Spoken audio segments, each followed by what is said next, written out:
A few weekends ago, I was walking with my guy friend from Disneyland to the rental house that my family had gotten for the weekend. As we began walking, I became very aware that the streets were becoming darker and the crowds that were originally in the park were diminishing. At that moment, we rounded a corner and came upon a neighborhood where there was men outside sitting, smoking, talking. At that moment, I became fearful. I pulled out my phone and began pretending as if I was dialing to my mother to tell her where I was, so that if anyone was listening, they would know that someone was looking out for me. At that moment, my guy friend turned around and looked at me confused. He asked me why I was doing that. I explained to him that I was fearful. We were walking alone in streets that we had never been in before with people that we didn't know. We didn't know the intentions that they had. He still looked at me confused.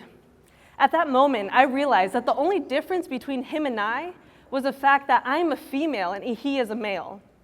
As a woman, I am told to be careful walking down the streets.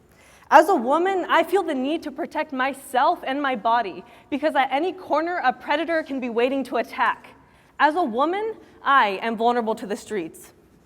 Hello, my name is Gladys Castañeda, and I will be talking to you today about vulnerability. When we think of the word vulnerability, the first thing that usually pops into our minds is weakness. This is not necessarily our fault. The way that we categorize vulnerability was something bad. This has usually been imposed to us by our parents or by society. I remember a couple months ago, I was standing in my kitchen. I was really stressed out and I began to cry. My father looked at me and told me, "Stop crying. I did not raise my daughter to be weak." Although he has all the best intentions in mind and he just was seeking to comfort me and make me feel stronger, this did exactly the opposite. A statement such as this, to me, meant that I was not allowed to cry. It meant that I was not allowed to feel weak or sadness. We often see vulnerability as a plague, as a way of giving up or giving in to our oppressor, when this should not be the case. I recently watched a documentary, and it's called The Real Life of a Virgin Daughter. Parents, fathers, impose onto their daughters to go through this program that basically forces them to sign a contract that they will be abstinent until they're married, or that any future suitors that will come into their life must talk to them before they're able to talk to their daughters. This is a father's way of trying to protect their daughters, trying to take away any form of weakness that could come into their life. But this is so detrimental to a young woman's growth.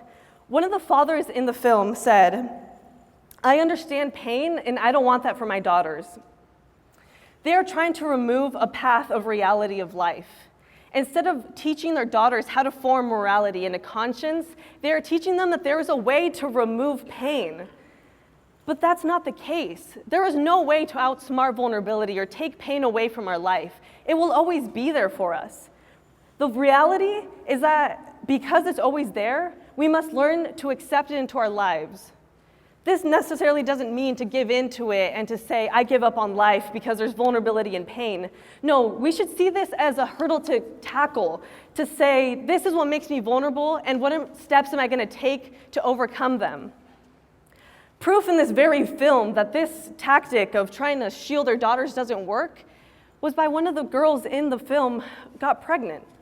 Because she didn't know how to take care of herself or her body. She didn't know how to make decisions for her own because she was never taught how to make them. Although she went through a lot of shunning and she became very sad during this time, she does say, "But the experiences I've had and the life I've lived, I wouldn't trade that for the world." To her, this is what gave her life. This is what made her different. This is what made her story worth telling. I like to categorize vulnerability in three main categories. The first one is with ourselves. The way I see this is becoming imposters to ourselves. My cousin was recently telling us a story about how when we're meeting new people, whether it be friendships or any other kind of relationships, that we should always be ourselves. Because if we aren't in the future, you'll realize that you've been with a stranger all along. The reason why I believe that we are not able to originally open up to people is because we are too vulnerable to actually open up. We believe that other people don't understand our fears and the things that we're going through because we feel isolated. But this is not the case at all. We feel judgment, and we fear that if we open up to people that they will judge us. I can see this in my own life. I met my best friend when I was about 6 years old. Her and I were inseparable. She would come over to my house every day. As she began high school, this still happened. She would still come over, but now she would just be on her phone, and she wouldn't really talk to me. It wasn't until one day I was at my track meet, and I looked down at my phone, and I see I'm getting a phone call from Berkeley. I answer it. It was my best friend calling me from a mental hospital. She had been depressed since she started high school. I realized then that she had not been telling me everything. It wasn't until this summer that she began opening up to me. She saw that I have pains of my own, struggles of my own, and that I cry too. She saw that I didn't live this perfect life. And until then, she started opening up to me and telling me more of her own struggles. I find it very ironic how each one of us is going through so much, yet we're too afraid to open up to people out of fear that they will judge us. The second category I have for vulnerability is socially. The way that this plays that I see is through our phone addictions. I watched an interview by Simon Sinek when he talked about phones and what they do to us. Phones are like a numbing device to us. Every single time we use them, we are stimulating our mind. We release a chemical called dopamine. This is the same chemical that comes when a person smokes, drinks, or gambles. From a young age, we're already introducing ourselves to coping mechanisms to help us cope through what's going wrong in our life. As an adult grows older, and if they're addicted to alcohol, they'll realize that when they're suffering, they don't know how to open up to people. As a result, they'll turn back to the bottle because they realize that they never actually learn how to make real, meaningful relationships. In the same way, we're doing this with our phones. Because of that, we let our emotions torment us, and we are unable to work through them. This same thing was seen through a TED Talk that I watched by Brené Brown, when she talked about how proof of the way that we numb is by medicated adults that are depressed, how so many people are in debt. All these prove that we try to cope with what is going on through something else. But the reality is, we can't do it that way. We can't just decide to numb some things out. If we numb vulnerability and weakness, we will also numb pain and suffering.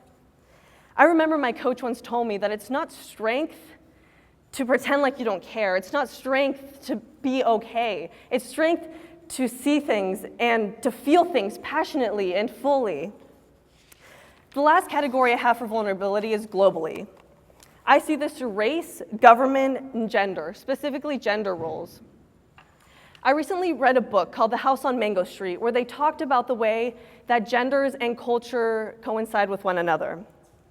In the story, the narrator states, "Because the Chinese, like the Mexicans, don't like their women strong."